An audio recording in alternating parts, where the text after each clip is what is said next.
Hello दोस्तों, नमस्कार। आज मैं सुनाने जा रही हूँ एक दंत संकठी चतुर्थी व्रत कथा। जेठ मास के कृष्ण पक्ष की चतुर्थी तिथि को एक दंत संकठी चतुर्थी मनाई जाती है, जो भगवान गणेश ने अनेक रूप में से एक दंत को समर्पित होते हैं। इसलिए व्रत रखने वाले को जीवन की परेशानी और विघ्नों से छुटकारा प्राप्त होता है। एक दंत संकठी चतुर्थी का हिंदू धर्म में खास महत्व होता है।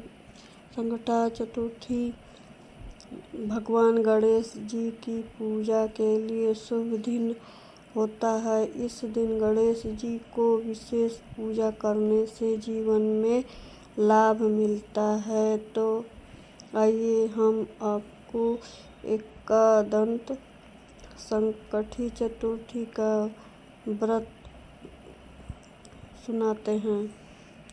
कथा।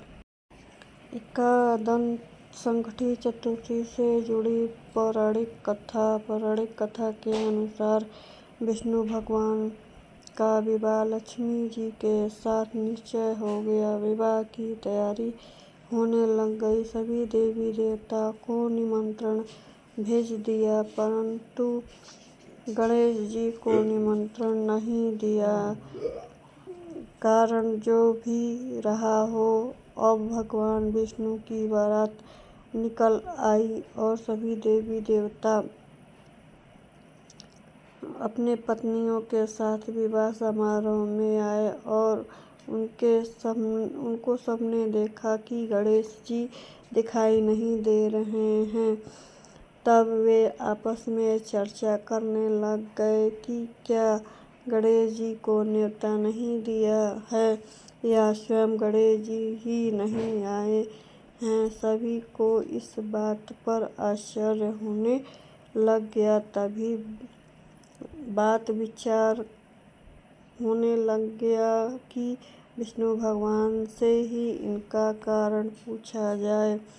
विष्णु भगवान से पूछने पर उन्होंने कहा कि हमने गणेश जी के पिता भोलेनाथ महादेव को न्योता भेज दिया है। यदि गणेश जी अपने पिताजी के साथ आना चाहते हैं तो आ सकते हैं। अलग से न्योता देने की कोई आवश्यकता नहीं है। दूसरी यह बात है कि उनको सवा मन चावल, सवा मन घी और सवा मन लड्डू का भोजन दिन भर में यदि चाहिए। यदि गणेश जी नहीं आएंगे तो कोई बात नहीं है, दूसरे के घर जाकर इतना सारा खाना पीना अच्छा नहीं है। इतना वार्तालाप कर रहे थे कि किसी ने सुझाव दिया कि यदि गणेश जी आ जाएं तो उनके द्वारपाल बनकर बैठे रहेंगे।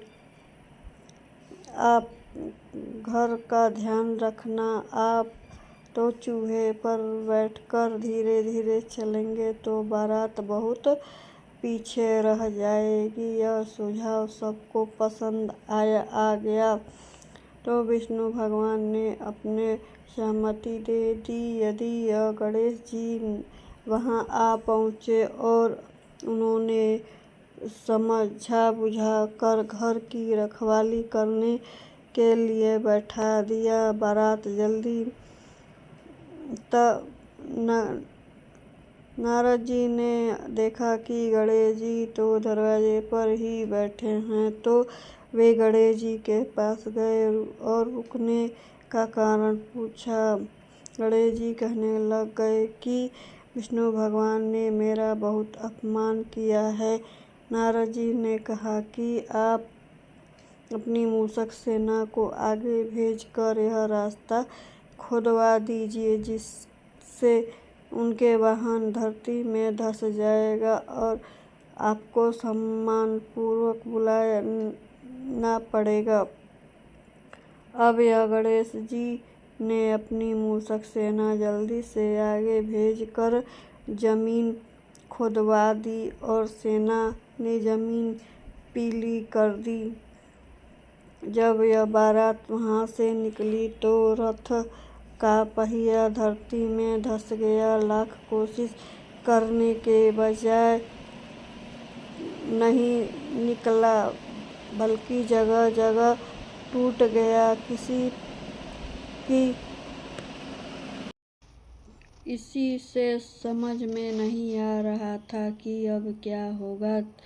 तब नारद जी ने कहा कि आप लोग गणेश जी का अपमान करके अच्छा नहीं किए, उन्होंने मना कर लाइए, तब आपका कार्य सिद्ध हो सकता है और गणेश जी यह संकट टाल सकते हैं।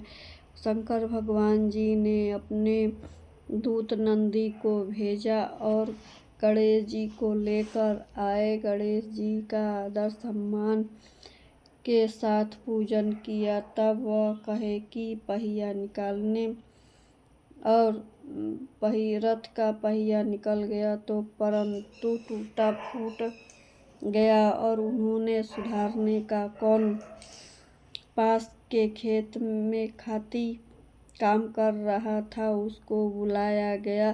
खाती अपना काम छोड़कर सबसे पहले श्री गणेश नमः कहकर गणेश जी का वंदना मन ही मन में करने लग गया। देखते देखते खाती ने सभी पहियों को ठीक कर दिया। तब वह कहने लग गया, हे देवता, आप सर्वप्रथम गणेश जी को नहीं मनाया होगा और न ही उनकी पूजा की होगी, इसलिए यह गणेश जी का पूजन करते हैं और ध्यान लगाने पर आप लोग तो देवतागण भी सभी तो आपके सब काम बन जाएंगे और यह कोई संकट भी नहीं आएगा।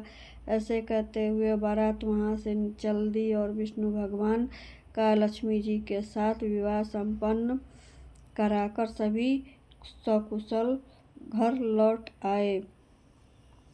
दोस्तों, यह वीडियो पसंद आए तो प्लीज़ लाइक शेयर ज़रूर करिएगा। धन्यवाद।